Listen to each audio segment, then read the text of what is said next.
नमस्कार विद्यार्थी मित्रांनो, स्मार्ट अभ्यास या यूट्यूब चॅनलवर आपले मनापासून स्वागत आहे. काल मित्रांनो 23 जानेवारीचा आपला व्हिडिओ काही कारणास्तव झालेला नाही.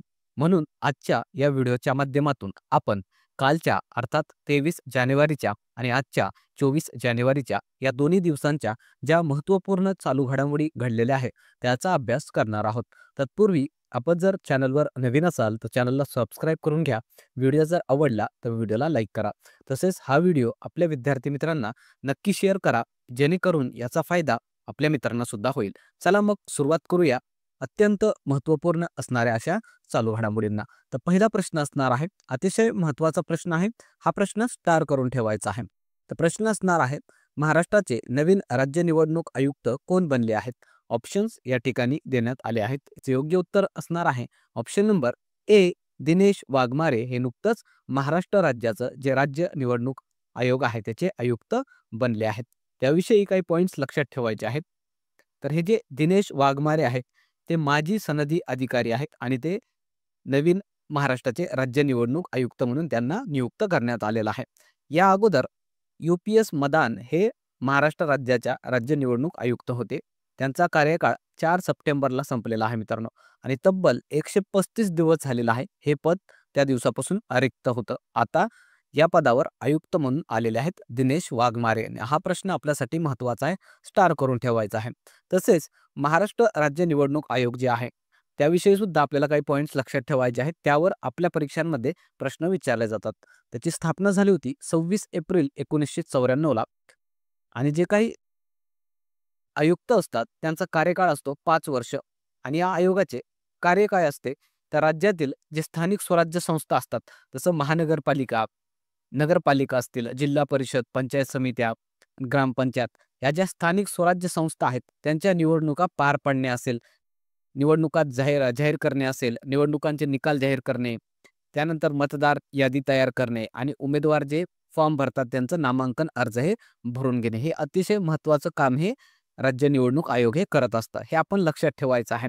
त्यासोबतच अजून आपल्याला एक पॉईंट लक्षात ठेवायचा आहे मित्रांनो, की जे काही विधानसभा आणि विधान परिषदेच्या निवडणुका होत असतात त्या निवडणुका या राज्य निवडणूक आयोगाकडून घेतल्या जात नाहीत, तर त्या जे काही केंद्रीय निवडणूक आयोग असतं त्यांच्याकडून घेतलं जात असतं.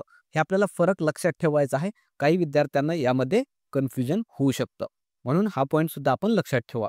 त्यानंतर ज्या इतर महत्त्वाच्या नियुक्त्या आहेत त्या सुद्धा आपल्याला पाहायच्या आहेत. ICCचे नवीन अध्यक्ष बनले आहेत जय शाह. CRPFचे प्रमुख बनले आहेत ज्ञानेंद्र प्रताप सिंग. SHBचे प्रमुख अमृत मोहन प्रसाद. BSFचे प्रमुख दलजीत सिंग चौधरी. CISFचे नवीन प्रमुख राजविंदर सिंग भट्टी. NSGचे प्रमुख बनले आहेत B श्रीनिवासन. SPGचे प्रमुख आलोक शर्मा. ITBPचे प्रमुख राहुल रसगोत्र. NDRFचे प्रमुख पियुष आनंद आणि NCB अर्थात नार्कोटिक्स कंट्रोल ब्युरोचे नवीन प्रमुख आहेत अनुराग गर्ग. त्यासोबतच आपलं जे 3 सेना दल आहेत त्यांची सुद्धा नव्याने नियुक्ती करण्यात आलेली आहे. तर ते आपल्याला लक्षात ठेवायचं आहे. भारतीय हवाई दलाचे प्रमुख बनले आहेत अमरप्रीत सिंग. भारतीय नौदल प्रमुख दिनेश कुमार त्रिपाठी. भारतीय सेना प्रमुख उपेंद्र द्विवेदी. त्यानंतर आहेत विजया रहाटकर ज्यांना राष्ट्रीय महिला आयोगाच्या अध्यक्षा बनवण्यात आलेला आहे. तसेच UPSCच्या अध्यक्षा बनल्या आहेत प्रीती सुदान. महाराष्ट्र राज्याच्या मुख्य सचिव बनल्या आहेत सुजाता सौनिक. महाराष्ट्राचे पोलीस महासंचालक रश्मी शुक्ला. महाराष्ट्र राज्य महिला आयोगाच्या अध्यक्षा रुपाली चाकणकर या बनल्या आहेत आणि महाराष्ट्राचे नवीन राज्यपाल CP राधाकृष्णन हे बनलेले आहेत. हे अत्यंत महत्त्वाच्या नियुक्त्या आपण लक्षात ठेवायच्या आहेत. त्यानंतर पुढचा प्रश्न असणार आहे, नुकतेच कोणत्या देशाने जगातील सर्वात शक्तिशाली हायड्रोजन ट्रेन इंजिन विकसित केले आहे? ऑप्शन्स या ठिकाणी देण्यात आले आहेत. याचे योग्य उत्तर असेल ऑप्शन नंबर बी. आपल्या भारताने नुकतंच जगातील सर्वात शक्तिशाली असं हायड्रोजन ट्रेन जे इंजिन आहे ते विकसित केलेलं आहे. म्हणून हा प्रश्न आपल्यासाठी महत्त्वाचा आहे. त्याविषयी काही पॉईंट्स लक्षात ठेवायचे आहेत. तर नुकतंच भारतानं जगामधील सर्वात शक्तिशाली हायड्रोजन ट्रेन जे इंजिन आहे ते विकसित केलेलं आहे. याची शक्ती ही 1200 हॉर्स पॉवर एवढी आहे मित्रांनो. सध्या जगामध्ये जर आपण बघितलं तर जे काही हायड्रोजन ट्रेन इंजिन आहे ते फक्त 500 ते 600 हॉर्स पॉवरचे आहेत. त्याच्या डबल म्हणजे 1200 हॉर्स पॉवरचं इंजिन आपल्या भारत देशाने विकसित केलेलं आहे. म्हणून ही आपल्यासाठी एक महत्त्वाची घडामोड आहे.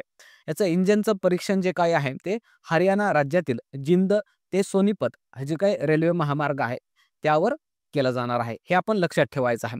तसेच सध्या फक्त 4च देश आहेत जगामध्ये ज्यांच्याकडे हायड्रोजन ट्रेन इंजिन तंत्रज्ञान आहे आणि असं करणारा आता भारत हा 5वा देश बनलेला आहे. तर हे 4 देश कोणते आहेत ते सुद्धा आपण लक्षात ठेवायचं आहे. फ्रान्स, जर्मनी, स्वीडन आणि चीन आणि आता 5वा देश आहे आपला भारत. त्यासोबतच 2 अजून महत्त्वाचे मुद्दे लक्षात ठेवायचे आहेत. हायड्रोजनवर चालणारी भारतातील पहिली कार कोणती असं जर विचारलं तर ती आहे मिराई नावाची, जी की टोयोटा या कंपनीने विकसित केलेली आहे. ते आपण लक्षात ठेवायचं आहे. तसेच भारताचा पहिला हायड्रोजन इंधन उद्योग झारखंड राज्यातील जमशेदपूर या ठिकाणी उभा करण्यात आलेला आहे. आणि हायड्रोजनचा जनक कोण होता असं जर विचारलं किंवा त्याचा शोध कोणी लावलेला आहे तर हेनरी कॅव्हेंडिश असं त्याचं नाव आहे मित्रांनो. हा पॉईंट सुद्धा आपण लक्षात ठेवा. त्यानंतर पुढचा प्रश्न बघण्या अगोदर व्हिडिओ कसा वाटला ते कॉमेंटमध्ये सांगायचं आहे. चॅनलवर नवीन असाल तर चॅनलला सबस्क्राईब करून घ्यायचं आहे. तसेच हा व्हिडिओ आपल्या विद्यार्थी मित्रांना नक्की शेअर करा, जेणेकरून याचा फायदा आपल्या मित्रांना सुद्धा होईल. चला मग पुढचा प्रश्न आपण बघणार आहोत. नुकतेच कोणत्या अंतराळ संस्थेकडून अंतराळामध्ये वनस्पतीच्या वाढीसाठी क्रॉप्स परीक्षण करण्यात आले? ऑप्शन्स या ठिकाणी देण्यात आले आहेत. त्याचे योग्य उत्तर असेल ऑप्शन नंबर बी. भारताचं जे इस्रो आहे त्याकडून हे परीक्षण नुकतंच करण्यात आलेलं आहे. त्याविषयी काही पॉईंट्स लक्षात ठेवायचे आहेत. त्याचं नाव आहे क्रॉप्स, जे की परीक्षण करण्यात आलेलं आहे. त्याचं लॉंग फॉर्म लक्षात ठेवा, compact research module for orbital plant studies. आणि हे नुकतंच जे आपलं इस्रो आहे त्याच्याकडून यशस्वी असं परीक्षण याचं करण्यात आलेलं आहे. या परीक्षणामध्ये काय करण्यात आलेलं आहे की लोबिया नावाचं जे वनस्पती आहे त्याच्या बिया त्या ठिकाणी अंकुरित करण्यात आलेल्या आहेत मित्रांनो. तर हे आपण लक्षात ठेवायचं आहे. त्यासोबतच जे इस्रो आहे त्याविषयी काही पॉईंट्स लक्षात ठेवा. याचं लॉंग फॉर्म आहे इंडियन स्पेस रिसर्च ऑर्गनायझेशन. याची स्थापना झाली होती 15 ऑगस्ट 1969 ला. मुख्यालय आहे बेंगळुरू या ठिकाणी. अध्यक्ष आहेत सध्या व्ही नारायणन, जे की 11व्या क्रमांकाचे आहेत. यापूर्वीचे अध्यक्ष विचारले तर एस सोमनाथ आणि यांच्याच कार्यकाळामध्ये चंद्रयान-3 जी मोहीम होती आपली ती यशस्वी झालेली आहे. आणि पहिले अध्यक्ष होते डॉक्टर विक्रम साराभाई. त्यानंतर पुढचा प्रश्न असणार आहे, नुकतेच अमेरिकेचे 47वे राष्ट्रपती म्हणून कोणी शपथ घेतली? ऑप्शन्स या ठिकाणी देण्यात आले आहेत. त्याचे योग्य उत्तर असेल ऑप्शन नंबर बी. डोनाल्ड ट्रम्प हे नुकतंच अमेरिकेचे 47व्या क्रमांकाचे राष्ट्रपती म्हणून त्यांनी शपथ घेतलेली आहे. त्याविषयी काही पॉईंट्स लक्षात ठेवा. तर नुकतंच जे डोनाल्ड ट्रम्प आहेत त्यांनी अमेरिकेच्या राष्ट्रपती पदाची शपथ घेतलेली आहे आणि हे दुसऱ्यांदा अमेरिकेचे राष्ट्रपती बनलेले आहेत. या अगोदर 2016 ला आणि आता परत 2024 ला ते राष्ट्रपती बनलेले आहेत. आणि याचा क्रमांक लक्षात ठेवायचा आहे. हे अमेरिकेचे 47व्या क्रमांकाचे राष्ट्रपती आहेत मित्रांनो. यांची पार्टी आहे रिपब्लिकन पार्टी आणि नुकतंच त्यांनी 20 जानेवारीला शपथ घेतलेली आहे या पदाची. या शपथग्रहण समारोपामध्ये भारताकडून जे भारताचे विदेश मंत्री आहेत एस जयशंकर यांनी सहभाग घेतलेला होता, हे सुद्धा लक्षात ठेवा. तसेच अमेरिका जो देश आहे त्याची राजधानी आहे वॉशिंग्टन DC आणि चलन आहे डॉलर. तसेच जे इतर देशांचे नवीन राष्ट्रप्रमुख बनले आहेत ते सुद्धा आपल्याला लक्षात ठेवायचे आहेत. श्रीलंका या देशाच्या प्रधानमंत्री बनले आहेत हरिनी अमरसूर्या. श्रीलंकेचे राष्ट्रपती बनले आहेत अनुरा कुमारा दिसानायके. थायलंडचे पंतप्रधान पेटागटर्न शिनावात्रा या महिला बनल्या आहेत. इराणचे राष्ट्रपती मसूद पेजेशकियान. ब्रिटनचे पंतप्रधान कीर स्टारमर. बांगलादेशचे पंतप्रधान मोहम्मद युनिस आणि दक्षिण आफ्रिकेचे राष्ट्रपती बनले आहेत सिरिल रामाफोसा. त्यानंतर पुढचा प्रश्न असणार आहे, नुकतेच भारतीय नौदलात बहुउद्देशीय जहाजाचे अनावरण करण्यात आले, त्याचे नाव काय आहे? ऑप्शन्स या ठिकाणी देण्यात आले आहेत. त्याचे योग्य उत्तर असेल ऑप्शन नंबर सी. INS उत्कर्ष असं त्या जहाजाचं नाव आहे. त्याविषयी काही पॉईंट्स लक्षात ठेवायचे आहेत. तर INS उत्कर्ष नुकतंच भारतीय नौदलामध्ये बहुउद्देशीय जहाज आहे त्याचं अनावरण करण्यात आलेलं आहे आणि त्याचं ठिकाण लक्षात ठेवायचं आहे. चेन्नई या ठिकाणावरून या जहाजाचं अनावरण करण्यात आलेलं आहे. याची निर्मिती लार्सन अँड ट्युब्रो जी खाजगी कंपनी आहे त्याच्याकडून करण्यात आलेली आहे मित्रांनो. तसेच जे लार्सन अँड ट्युब्रो कंपनी आहे त्याविषयी पॉईंट्स लक्षात ठेवायचे आहेत. याची स्थापना झाली होती 1946 ला. मुख्यालय आहे मुंबई या ठिकाणी आणि ही एक खाजगी कंपनी आहे. त्यानंतर पुढचा प्रश्न असणार आहे, विजय हजारे ट्रॉफी 2025 चा विजेता कोण ठरला? ऑप्शन्स या ठिकाणी देण्यात आले आहेत. जे योग्य उत्तर असेल ऑप्शन नंबर ए. कर्नाटक हा जो काही संघ आहे तो नुकतंच विजय हजारे ट्रॉफीचा विजेता ठरलेला आहे. त्याविषयी काही पॉईंट्स लक्षात ठेवा. ही जी विजय हजारे ट्रॉफी असते मित्रांनो ती क्रिकेटशी संबंधित अशी स्पर्धा आहे आणि ही जी काही ट्रॉफी झालेली आहे 2025 ची त्याचं एडिशन 32व्या क्रमांकाचं होतं. कालावधी होतं 21 डिसेंबर ते 18 जानेवारी. विजेता ठरलेला आहे कर्नाटक संघ आणि उपविजेता विदर्भ संघ. कर्नाटकाचा कर्णधार होता मयंक अग्रवाल आणि विदर्भ संघाचा कर्णधार करुण नायर. सामनावीर ठरलेला आहे रविचंद्रन स्मरण कर्नाटक या संघाचा आणि मालिकावीर करुण नायर विदर्भ या संघाचा. विजय हजारे हे कोण होते तर भारताचे माजी क्रिकेटपटू होते मित्रांनो आणि त्यांच्याच नावावर या स्पर्धेला नाव देण्यात आलेलं आहे. हे सुद्धा आपण लक्षात ठेवायचं आहे. तसेच ज्या इतर स्पर्धा झालेल्या आहेत क्रिकेट संबंधित त्या सुद्धा त्याचं विजेता कोण आहेत ते आपण लक्षात ठेवायचं आहे. तर जे पुरुष T20 क्रिकेट विश्वकप झालेला आहे 2024चा त्याचा विजेता ठरला होता भारतीय क्रिकेट संघ. उपविजेता ठरला होता दक्षिण आफ्रिका. महिला T20 क्रिकेट वर्ल्ड कप झालेला आहे त्यामध्ये विजेता होता न्यूझीलंड हा संघ. महिला आशिया कप झालेला आहे विजेता संघ ठरलेला आहे भारत. रणजी ट्रॉफी झालेली आहे 2024 ची त्याच्यामध्ये विजेता मुंबई संघ ठरलेला आहे. इराणी ट्रॉफी झालेली आहे त्याचा विजेता सुद्धा मुंबई हा संघ ठरलेला आहे. त्यासोबतच ICCचे नवीन अध्यक्ष बनले आहेत जय शाह हे आपल्याला नियुक्ती लक्षात ठेवायची आहे आणि BCCI जे भारतीय क्रिकेट बोर्ड आहे त्याचे अध्यक्ष सध्या रॉजर बिन्नी आहेत हे सुद्धा लक्षात ठेवायचं आहे. त्यानंतर पुढचा प्रश्न आपण बघणार आहोत. नुकतेच ट्रॅजन 155 MM आर्टिलरी गन सिस्टम भारताने कोणत्या देशाच्या साहाय्याने विकसित केले?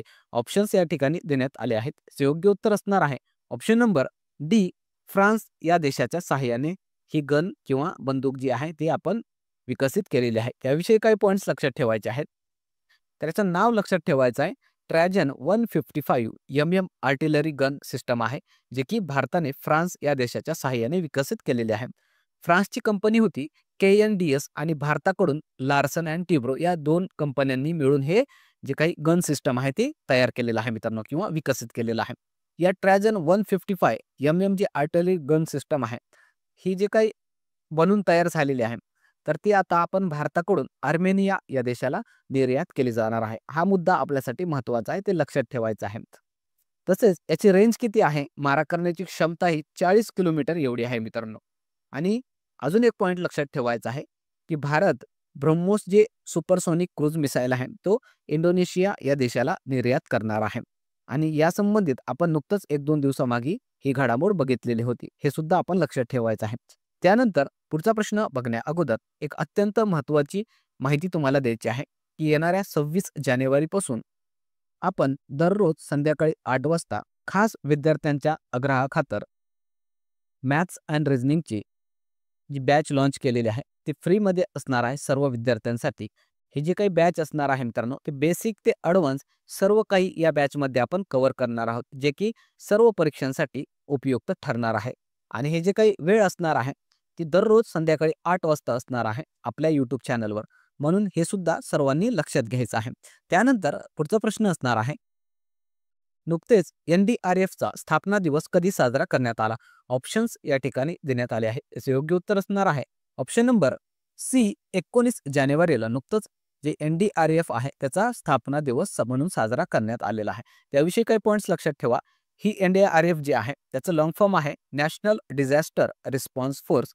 याची स्थापना झाली होती 2006 साली आणि हे जे काही NDRF आहे ते केंद्रीय गृह मंत्रालयाच्या अंतर्गत कार्य करते मित्रांनो. याचं ब्रीद वाक्य आहे आपदा सेवा सदैव सर्वत्र. याचे प्रमुख आहेत सध्या पियुष आनंद आणि हे कार्य काय करतं तर नैसर्गिक आपत्ती असेल किंवा मानवनिर्मित आपत्ती असेल पूरस्थिती भूस्खलन यासारख्या आपत्तीजनक स्थितीमध्ये बचावाचं कार्य हे NDRF कडून करण्यात येत असतं. हे आपण लक्षात ठेवायचं आहे. त्यानंतर काल ज्या काही महत्त्वाच्या चालू घडामोडी आपण बघितल्या होत्या त्याचं क्विक रिव्हिजन या ठिकाणी आपण करणार आहोत. तर पहिला प्रश्न आपण बघितला होता नुकतेच खो खो विश्वकप 2025चा विजेता कोण बनला? याचं उत्तर होतं ऑप्शन नंबर सी भारतीय पुरुष खो खो संघ आणि भारतीय महिला खो खो संघ यांनी दुहेरी विजेतापद हे पटकावलेलं आहे. त्याविषयी कालच्या व्हिडिओमध्ये आपण बघितलेलं आहे. त्यानंतरचा प्रश्न आपण बघितला होता नुकतेच भारतातील कोणत्या क्रिकेट स्टेडियमला 50 वर्ष पूर्ण झाली? याचं उत्तर होतं ऑप्शन नंबर बी वानखेडे स्टेडियम जे आहे मुंबईमधील त्याला नुकतंच 50 वर्ष हे पूर्ण झालेलं आहे. त्यानंतरचा प्रश्न आपण बघितला होता नुकतेच CRPFचे नवीन महासंचालक कोण बनले? याचं उत्तर होतं option number C Gyanendra Pratap Singh हे CRPFचे नवीन महासंचालक बनले आहे. त्यानंतरचा प्रश्न आपण घेतला होता इस्रोचा नवीन तिसरा लॉन्च पॅड कोठे उभारला जाणार आहे? याचं उत्तर होतं ऑप्शन नंबर ए श्रीहरिकोटा या ठिकाणी हे तिसरा लॉन्च पॅड उभारला जाणार आहे. त्यानंतरचा प्रश्न आपण बघितला होता, नुकतेच पहिला लोकपाल दिवस कधी साजरा करण्यात आला? त्याचं उत्तर होतं ऑप्शन नंबर ए 16 जानेवारी. त्यानंतरचा प्रश्न आपण बघितला होता, कुडनकुलम अणुप्रकल्पाच्या 6व्या युनिट उभारण्यासाठी लागणारे संयंत्र किंवा उपकरणे कोणत्या देशाकडून आयात करण्यात आली आहेत? याचं उत्तर होतं ऑप्शन नंबर ए रशिया या देशाकडून हे उपकरणे आपण आयात केलेली आहे. याविषयी सुद्धा आपण मागच्या व्हिडिओमध्ये डिटेलमध्ये अभ्यास केलेला आहे. त्यानंतरचा प्रश्न आपण बघितला होता, नुकतेच इराण देशाने नवीन राजधानी बनवण्याची घोषणा केली, त्याचे नाव काय? याचं उत्तर होतं ऑप्शन नंबर डी मक्रान. त्यानंतरचा प्रश्न आपण बघितला होता, नुकतेच राष्ट्रीय रस्ते सुरक्षा सप्ताह कधी साजरा करण्यात आला? त्याचं उत्तर होतं ऑप्शन नंबर ए 11 ते 17 जानेवारी. भारतामध्ये राष्ट्रीय रस्ते सुरक्षा सप्ताह म्हणून साजरा करण्यात आलेला आहे. याविषयी आपण डिटेलमध्ये माहिती बघितलेली आहे. त्यानंतर काल आपण होमवर्क क्वेश्चन दिलेला होता. तो होमवर्क क्वेश्चन असा होता की नुकतेच रिझर्व्ह बँक ऑफ इंडियाचे नवीन गव्हर्नर कोण बनले आहेत?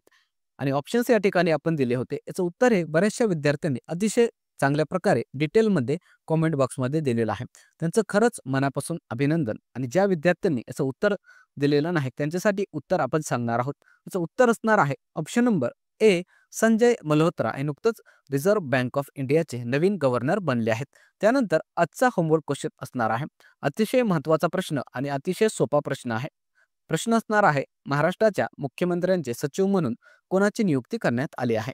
ऑप्शन्स या ठिकाणी आपण दिले आहेत. याचं योग्य उत्तर सर्व विद्यार्थ्यांनी कॉमेंट बॉक्समध्ये द्यायचं आहे. बघूया किती विद्यार्थ्यांना या प्रश्नाचं उत्तर हे माहिती आहे. त्यानंतर थांबणार आहोत. व्हिडिओ जर आवडला तर व्हिडिओला लाईक करायचं आहे. चॅनलला नवीन असाल तर चॅनलला सबस्क्राईब करून घ्यायचं आहे. तसेच आपलं जे टेलिग्राम चॅनल आहे स्मार्ट अभ्यास 555 त्याला जॉईन करून घ्यायचं आहे. जे इंस्टाग्राम चॅनल आहे त्यालाही जॉईन करून घ्या आणि जे व्हॉट्सअप चॅनल आहे स्मार्ट अभ्यास त्याला सुद्धा जॉईन करून घ्या. त्या ठिकाणी सुद्धा आपण विद्यार्थ्यांसाठी ऑनलाईन टेस्ट सिरीज ही मोफतमध्ये घेत असतो. म्हणून या सर्व ऑनलाईन प्लॅटफॉर्मला तुम्ही जॉईन करून घ्यायचं आहे. चला मग थांबणार आहोत या ठिकाणी. पुन्हा भेटूया एका नवीन व्हिडिओसह. तोपर्यंत धन्यवाद.